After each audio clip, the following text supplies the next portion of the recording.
The following program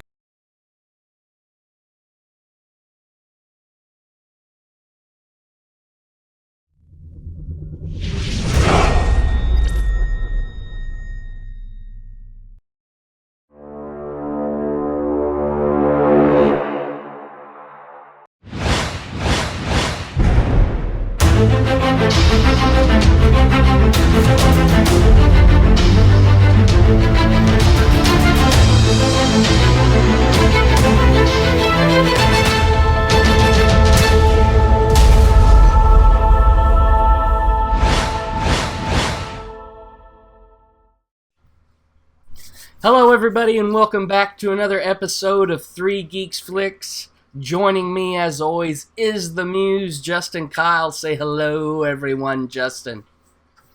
Hello everyone. Yes, and I am the Tech, Mitchell Wright. We're coming at you here today with a trailer break. Now, we initially had a trailer break on this that we did, and due to technical issues we lost it on the first one. But this is trailer 2. Or 3. I guess 3? I think it's 2. I'm pretty sure 2? It's 2. Oh, at least the second full trailer for this movie. It is X-Men Apocalypse. And as I always do and start out, Justin, give it to me. So you know the people that are watching this don't really know, but you pretty much know where my mindset is, and we talked about this a little bit. In fact, we did a whole episode on it that no one will watch. Yeah. So it's lost. It's lost forever. It went into the river in Tron, and it's with this trailer and everything, even like the Super Bowl trailers. That's the thing. There's nothing about these trailers that has like got me jumping up and down on my seat. Like, in fact, I don't want to do this because it's Singer and he deserves, our support at this point. He deserves, our faith that it's going to be a great film.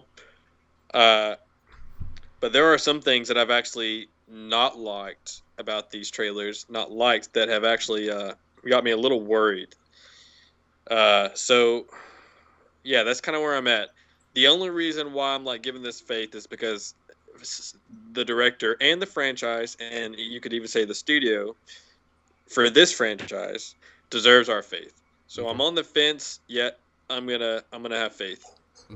Right now, I'm indifferent to it. I kind of see it, and I'm kind of like, meh. It is what it is, and I'm not real sure if I'm down with it or not, but I don't know if things, and we'll go into more. There are just some things that rub me wrong and make me worry, and so that's kind of where I sit in it all right now as an entirety. Now going through it, of course, director is Bryan Singer, Simon Kinberg, Bryan Singer were the writers. Stars, of course. In no particular order, Jennifer Lawrence. Hollywood. Do what? Everyone, yeah, pretty much just about everybody in Hollywood. Raven is, and Mystique is played by, of course, Jennifer Lawrence. Rose Byrne is Moira McTaggart. Oscar Isaac is Insabanur, or Apocalypse. Olivia Moon is Betsy Braddock, or Psylocke. Michael Fassbender is Eric Lensher, or Magneto. Sophie Turner is Jean Grey. Nicholas Hoult is Hank McCoy, or Beast. James McAvoy is Charles Xavier. Evan Peters is Peter, or Quicksilver. Ty Sheridan is Scott Summers, or Cyclops. Stan Lee is Stan Lee, apparently. Alexander Shipp is Aurora Monroe, or Storm. Cody Schmidt McPhee is Kurt Wagner. That's how they usually say it, Wagner, or Nightcrawler. Josh Hellman is William Stryker. Lucas Till is Alex Summers, or Havoc. Monique Ganderton is apparently playing Death, so we'll get to see Death in this one. Ben Hardy is Warren Worthington III, or Angel. Lena Condor is Jubilation Lee, or Jubilee. Rochelle Okoye is Plague. Thomas Lou Marquis is Caliban. And that's all I'm going to talk about. Because the rest don't seem fairly notable. Right. And that's all I'm going to say about that. So it's got a huge cast. Huge cast. Like you said, everybody in frickin' Hollywood is in this thing. And quite frankly, when I go back and edit this, I don't know if I'm going to have the patience to put all those pictures up. But you should be shame yourself. Other than that, starting out like we always do, cast, it's solid.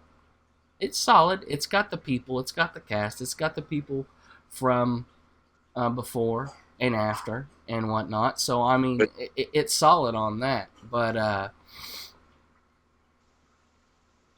cast can only go so far for you. And I'm not going to say that it's anybody's acting or anything, because it doesn't seem like it is. Some of my concerns are otherwise in other areas, but what is your 1 cent that makes our 2 cents complete? Well, anything I say at this point is kind of irrelevant until we actually see the film. But from the trailers, I'm not digging the actress they cast to play Jean Grey, the younger Jean Grey. I know she's a British actress, but in everything she says, it's just kind of like broken, and just like from I saw her, I was just like, I'm just not digging it. I'm not digging it. I don't see her as the now. This is a different timeline than the first 3 X-Men, because they changed it Days of Future Past, but she should turn out to be the same Jean Grey, like as far as look and appearance and voice, right? Right. So it's not like she's just a whole different person. I do not see her as a young Famke Janssen. What did you say? That's that girl's name that played the original Jean Grey. Yeah, like Famke, or Famke, or something like that. Yeah. Something weird. Okay. Something exotic. Exotic. It sounds like an exotic name, but yeah, I'm not really digging her. The I really, everyone else, I mean, it's hard to argue against them until we see the movie. It's all just, and the only reason why I'm commenting only on her is because I actually saw her speak and saw her act. Everyone else is just like a quick shot where they're like flipping upside down and like, throwing a parking lot down the bridge or whatever. I mean, it's not a lot. There's not a lot you can judge at this point besides casting. Right. We know that McAvoy is world class. Fassbender is Fassbender. Jennifer Lawrence is, a 20-time nominated Oscar winner, and she's won 5 Oscars or whatever at this point. So, like, I don't know.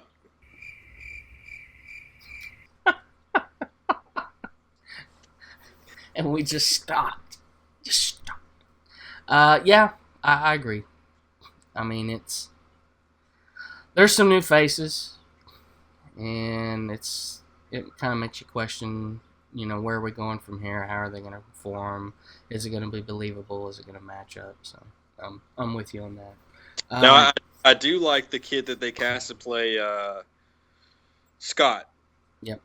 Cyclops. I like Cyclops. I like the kid that plays. He was in Tree of Life, which I think is a masterpiece of a film. And then he was in Mud with Matthew McConaughey, and then he was in that zombie movie about the kids, the Boy Scouts that kill zombies. Mm-hmm. I've only seen him in 1 or 2 films, but man, does he not look like a young Scott Summers? Oh, they did well on that. Did well on that. I have to give them, applause on that one. Golf clap, everybody. Golf clap. Golf clap. Yes. Moving on to visuals. I want to get your take on this first. So that's the thing. If we look at Bryan Singer as his filmography, obviously X1, X2, Superman Returns, Days of Future Past, Jack and John Blair. Right. His best films, in my opinion, and almost universally, and I would say the majority, are X1, X2. X1 was groundbreaking. X2, though not groundbreaking because of X1, but in my opinion was better overall. Not by much. X1 is a phenomenal superhero movie. X2, I like a little better. So that tells you about that. Right. None of those are heavy on CGI. No. So, as well as Days of Future Past wasn't. It had minimum CGI, but when it was there for like the Quicksilver scene, it was done perfectly. This, looks like Bryan Singer hired Industrial Light and Magic to throw up all over his film from the trailer. This looks like, I mean, wouldn't you agree? Just like Yeah. CGI overload at some point. It was, yeah.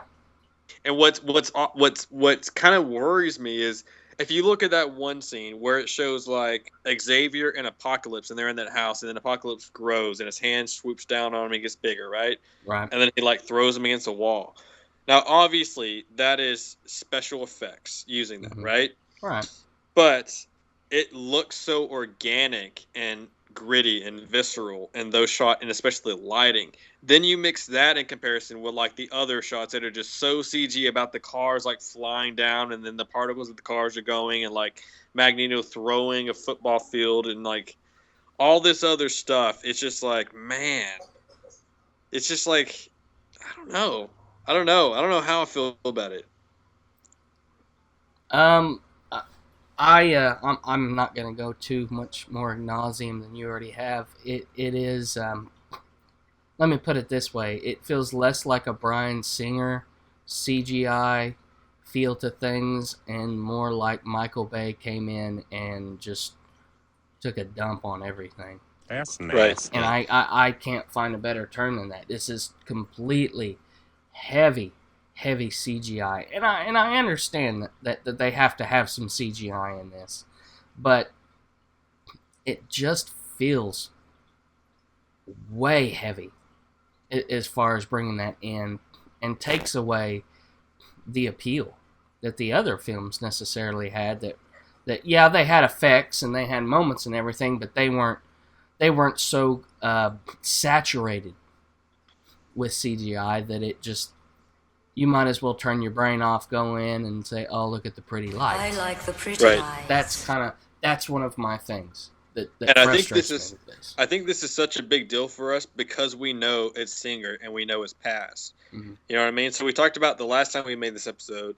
It's always a good thing for when directors step away from franchises after a while. I mean, you could name the number of franchises where a director stayed on board too long. You know, Spider-Man. Some people say The Dark Knight Rises is the third one. It got a little stale.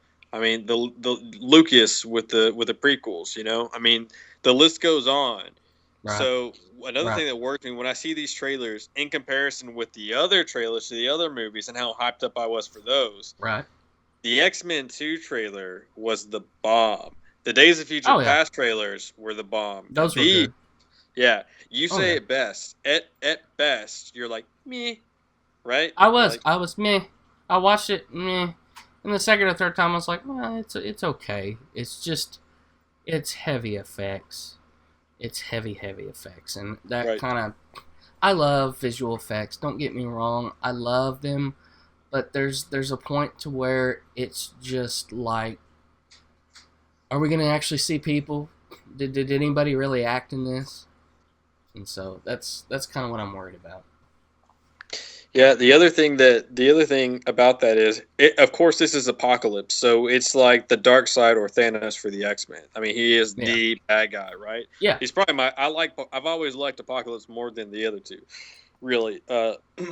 So obviously, it has to be the most epic, which in these days that in turn equals more CGI. You know, they're not obviously going to blow up a city, but with that in mind, I don't know. It just... And I like Oscar Isaac, but I'm still not sold on the costume. The costume in these trailers looked a lot better than the pictures that I first saw it, because they did some color correction on it. I mean, it looked straight up purple when I first saw it, and now these look a little bit more bluer. Yeah, he looks darker blue. I've got to give him that. Yeah. But so, still, like, whenever in this trailer, whenever it shows like him, he looks like a regular human being, and then they put him on that little thing, and then those things start coming up. Mm-hmm. I was like, "What's going on?" You know what I mean? Like, it's one of those things where the whole time you're like, here we go. You're just rolling your eyes at it. And that's what I'm wondering. I'm like, you know, I have to go back and look at the Apocalypse story to really see if I feel like that is matching it or following it. So I can't wax philosophical on that right now. But you bring that up, I'm definitely gonna look into it. And I mean, I'm sure people can hear it in my voice right now that it's just like, it just doesn't have me there. It doesn't have me there. And visuals is one big part of it. Now, sound. Where do you stand on the music and the sound that we have in this? Now, we talked about this last time. Mm-hmm. This is one of those things where I said, and I think it was in the was it in the the Huntsman trailer? It's like a new thing where they get these songs from like a couple years ago. Yeah. Sometimes 80s, sometimes a little, and they like slow them down, make them a little more electronic with some creepy girl singing. I swear, it's like you could say 10 trailers in the past 10 years have done this. I'm not digging the music at all. No. Like, that's the thing. I didn't think it fit with the tone of the visuals. I understand the first thing that they were going for, but again, it was kind of like when you saw the Gods of Egypt trailer, the Christian Bale film or whatever it was called, with the Ridley Scott film about Moses. The Gods of Egypt, is that what it's called? No, that's the Gerard Butler CGI. We're not gonna talk about that. Fest. But you know which one I'm talking about, though. It's like the something of Egypt. Yeah. So I'll look it up for you real quick. They played a Coldplay song for the trailer, and then they played another one where they had a girl singing that sounded like she was, creepily singing a cover from like a song. They just slowed it down and made it darker with electronic music.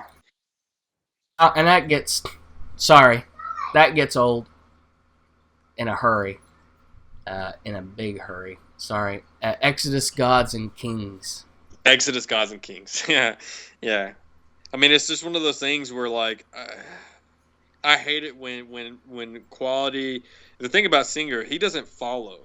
He's never been one that follows trends. If you look at The Usual Suspects, mm-hmm. a lot of people consider that groundbreaking as far as thriller and suspense goes. I mean, that is a great film. X-Men led the way. It was one of the starters for where we're at right now. Yeah. I mean, he's never been one to do the huge CGI. The thing with like even Days of Future Past, and this was 2 years ago, there were things that were so epic that required CGI, like the baseball field that he dropped, but it wasn't in comparison to this. You're just like, it just feels different, Yeah. It's just like CGI for the sake of CGI. Yeah, and that's how it feels to me right now, that they're just trying to go big or go home, and they might as well have gone home. And they're following trends like CGI overload. That's the thing, and like with the music, it's not the late '90s, early 2000s anymore. It doesn't work. But even though I'm criticizing this, again, I have to remind myself this is a marketing choice. With the music and the cuts, this doesn't necessarily has. I mean, there are a few directors that are so powerful that they have control over their trailers. Spielberg, especially Nolan. Shyamalan did when he was in his prime. They would control. I don't like how you did this. No music up here. I don't know if Singer's quite there, but they have. The smartest thing they could do with those marketers is get, and this is no offense to some of y'all, but some of the younger, new marketing people that have come out, they think they're hip with the times, hip with all this stuff, and so they throw in this music and let's trip it up, let's dubstep it, blah blah blah blah blah. Get that crap out of there. Give it a great score. Give it an orchestral score. You can make that dark, and even you can take an orchestral thing and almost dubstep it a little bit, and I'd be okay with it as long as it was done right. But the singing, the only one that has done taking some source music or taking a song previously released from a band and played it and done it well this year so far with trailers is Suicide Squad. And that's because they did it right.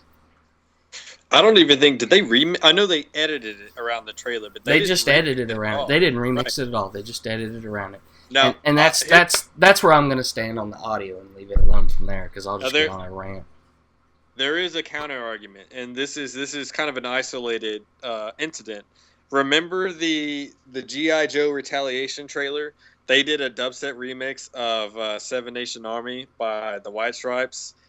Now, I didn't like visually the trailer because I didn't really like the movie. But, dude, that song was epic. It was the definition of epic. That was a good song to take and do it, too, though.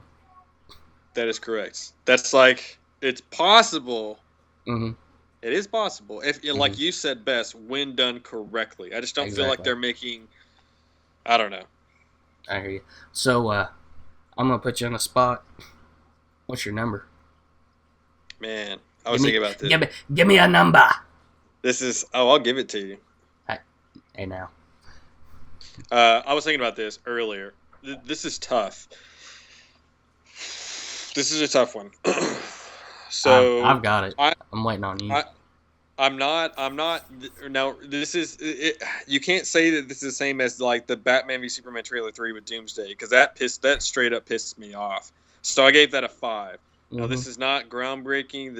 And this one's more worrying me. So you and I, according to your description, we're at separate mindsets. You're just like, meh, I could care less, right?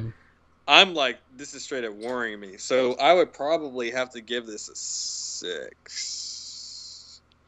I'd probably have to give this about a 6, honestly. In all honesty, that's the same number I have, is a 6. It's okay. A 6 to me is just, it was okay. Well, it almost dropped below a 6, but there were some things that were cool to see. But right now, I'm just kind of meh. Now, see, here's the thing. Here's the thing about that. You were absolutely correct when you say a 6 is okay. Doesn't mean you don't hate it. Doesn't mean it's not groundbreaking. Now, the problem with that is we are talking about X-Men Apocalypse. It is not okay for X-Men Apocalypse to be throwing out 6s. This is the bad guy that they've been building up for more than a decade. 1999. That's like 16 years or something, right? Yeah. The first one came out in 99. And this 6 has nothing to do with the actors. So far, it's none of it's the acting whatsoever. It's the music and the visuals. Right. Now, this is, I mean, as a fan, and it's all relative, it's all subjective, we know that. But for you and I, from us, I'm talking for us, a 6 for this movie, this should be a 10. We should be like, oh my God, everything. This is like essentially Infinity War Part 2 that they're going after. You know what I mean? Oh yeah, and like I say, I can't help but say, I am disappointed. A 6 is disappointing for this trailer and this franchise. And that's so much worse than saying you're pissed off at it. Yeah, I'm just disappointed. I'm not even mad. I'm just indifferent to the point where it's, like I said, eh. And that's, in the words of Forrest Gump, that's all I've got to say about that. That phrase has never been more clear as far as me understanding it than before this trailer break. Like, I'm not mad, I'm just disappointed. Because if you're mad at someone, that means that you are more passionate. But if you say you're disappointed, that means you're indifferent. You just expected better of them. That's exactly where I'm at. Exactly. Right. Exactly. And that's why, I know people are going to be like, what's with the tech? I am. I'm just seriously, when I talk about this trailer, it's disappointment. So, I expect more from you, Bryan Singer. And your lackeys of marketing. Well, that's the thing. That was the disclosure that I was about to throw out there. Yeah. This, for all intents and purposes, we got to walk out of the theater pulling our hair out, being like, this movie was amazing. And I hope so. I do too. That's why we're so worried, is because of who the director is and what the storyline is. Yeah. But at the same time, look at the marketing scale at what's happened this year. Suicide Squad, Deadpool, Star Wars within the past year, and then you got this. And like I said, I can't be any more disappointed than I am at this time. All right. I think we've hit the nail on the head. Good news. Do you think so too? Yeah. Yeah. See, he's feeling it too. Well, as always, make sure you check us out on Facebook. Yeah. 3 Geeks Flix. Give us a like, leave some comments. Be the third geek, get involved. Also, YouTube, where you're watching this, subscribe. We like subscribers. Please subscribe. Let us know what you think and what you want to see. Again, be the third geek, get involved. And like I said, we talked about in our last geek feed, we kind of start up a rapport. We hear from you, we talk. we could have you on the show. And we definitely want to do that. We definitely want to make you all part of the Three Geeks experience. For those of you that have always wanted to be on a show or do part of a show, you know, we'd love to get you involved. Because, hey, we've got the passion just like you. And I think that's about it. So, Justin Kyle, of course, as always, with the Cheshire grin over there, giving me the evil eye. Oh, and no, okay. Folks, want to thank y'all again for tuning in, checking us out. Spread the word, be the third geek, and as I always say, stay tuned to the glow of those monitors, because we're going to catch you next time. Good night.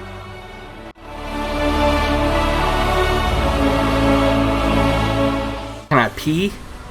No, absolutely. We're going right now. Mitchell, don't even walk away. Yeah, I guess. I could cut your skin and wear it as a suit. Huh? Nothing. I said not a finger! What are you doing the rest of the night? Right now, I'm about to do something. Is that a little better that I get away now? What are you doing? I'm trying out a new angle. I can't see your face. I know, but you can see my mouth, and I like it. It reminds me of Zorro. I gotta go. Like, Let me tell you something. What you need to do is when she gets there, and the movie's on, the lights are dim, all of a sudden candles come up, and it's all...